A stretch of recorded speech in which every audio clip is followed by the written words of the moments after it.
اسرائیل Hamas کے بیچ لبنان border پر حالات بہت ہی زیادہ خطرناک حد تک چلے گئے، کیونکہ لبنان کی تنظیم حزب اللہ لگاتار اسرائیلی شہروں پر تابڑ توڑ حملے کر رہا ہے، لیکن اسرائیلی فوج بھی حزب اللہ کو بھرپور طریقے سے جواب دے رہا ہے۔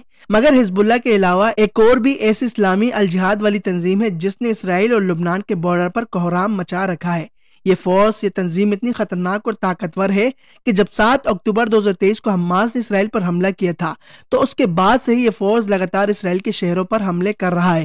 لیکن بڑی بات ہے کہ اسرائیلی فوج خود بھی اس فورس کو بہت طاقتور اور خطرناک مان رہی ہے۔ اس فورس کا نام کیا ہے اور یہ کب وجود میں آئی، آئیے چل کر جاننے کی کوشش کرتے ہیں۔ دوستو، ہم بات کر رہے ہیں حزب اللہ کے ریڈوان فورس کی، جس کو ایک ایلیٹ فورس بھی مانا جاتا ہے۔ ریڈوان فورس میں لاکھوں مجاہدین وہ بھی تربیت یافتہ موجود ہے، جو تربیت یافتہ ہونے کے ساتھ ساتھ طاقتور بھی ہیں۔ یہاں تک کہ اگر اسرائیل کی حزب اللہ سے بڑی جنگ چھڑتی ہے تو ایسے میں ریڈوان فورس ہی ان تمام معاملات کو لیڈ کرتی ہوئی آگے نکلتی ہے۔ ریڈوان فورس کی ابتدا سال 2006 میں ہوئی تھی۔ اس فورس کا اصل مقصد اسرائیل کو صفحہ ہستی سے مٹانا اور یہودیوں کو ختم کرنا ہے۔ حالانکہ اس کا نام ریڈوان فورس 2008 میں پڑا کیونکہ اسی سال حزب اللہ کے لیڈر عماد مغنئی کو موساد اور CIA نے ایک جوائنٹ آپریشن میں شہید کر دیا تھا، اور مغنئی اپنے ملک کی حفاظت کرنے والے اور ریڈوان کے تحت لڑے تھے، پھر اسی لیے اس فورس کا نام ریڈوان رکھا گیا۔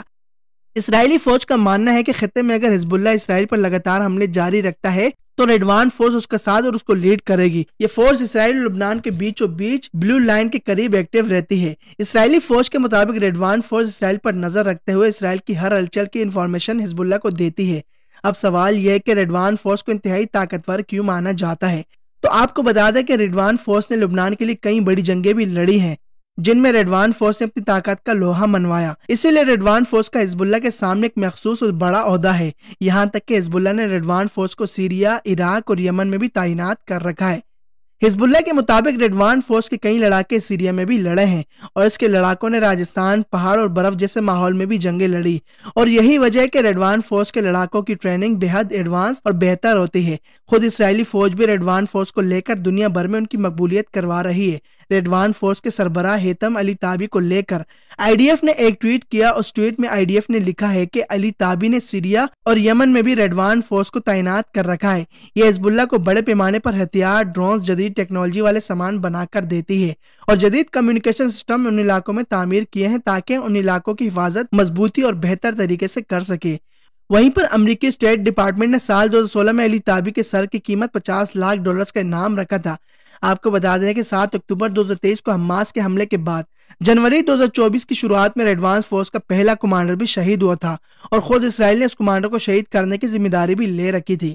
لیکن یہ کمانڈر اکیلا نہیں شہید ہوا، بلکہ حزب اللہ کا کہنا ہے کہ ریڈوان فورس کے تقریباً 50 کے قریب کمانڈرز شہید ہو چکے ہیں۔ اس کے علاوہ سیریا اور یمن میں بھی ریڈوان فورس کے 172 کمانڈر شہید ہو چکے ہیں۔ دوسری جانب اسرائیل نے مصر میں چھپے حماس کو وارننگ دی، کہا کہ 10 مارچ یعنی رمضان المبارک شروع ہونے سے پہلے حماس ہمارے بڑے بڑے کمانڈرز اور عام شہریوں کو رہا کر دے۔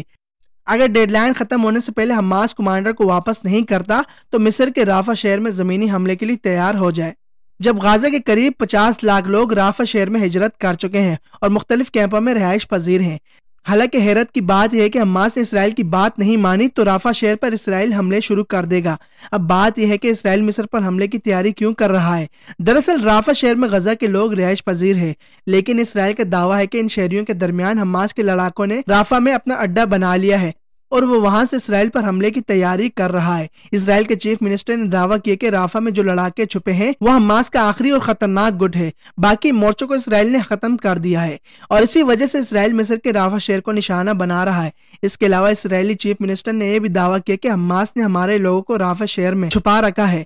اسرائیل نے پچھلے ہفتے رافع شہر میں اٹیک کیا تھا، جس کی وجہ سے 170 کے قریب افراد شہید ہو چکے تھے، اور اسی اٹیک کو لے کر مصر نے اسرائیل کو جوابی کارروائی دینے کی ٹھان لی۔ اسرائیل اور فلسطین کے بیچ 7 اکتوبر کو اچانک شروع ہونے والی جنگ کو تقریباً 140 دن ہو چکے ہیں۔ اسرائیل حماس کے لڑاکوں کو چن چن کر شہید کر رہا ہے تو وہیں حماس بھی انہیں جہنم واصل کر رہا ہے۔ اسرائیل کے حملے سے غزہ میں رہنے والے تقریباً 40,000 کے قریب لوگ شہید ہو چکے ہیں اور 80,000 لوگ بے یار و مددگار اور زخمی ہیں۔ ایسے میں غزہ کے لوگوں نے رافع شہر میں مختلف کیمپوں میں رہائش لے رکھی ہے، اور وہ بھی تب جب مصر نے صاف کہہ دیا کہ وہ فلسطینیوں کو رافع میں نہیں رہنے دے گا۔ دوستو، یہ تھی ہماری آج کی ویڈیو۔ امید کرتا ہوں آج کی ہماری ویڈیو آپ کو ضرور پسند آئی ہوگی۔ پسند آنے کی صورت میں ویڈیو کو لائک کر کے شیئر کر دیں۔ حسب روایت چینل کو سبسکرائب کر کے بیل آئیکن کو پریس کر لیں تاکہ ہماری لیٹسٹ ویڈیو کی نوٹیفکیشنز آپ کو بر وقت ملتے رہے۔ ملتے ہیں اگلی ایک انفارمیٹیو ویڈیوز میں، دیجیے میں اجازت، تب تک کے لیے اللہ حافظ۔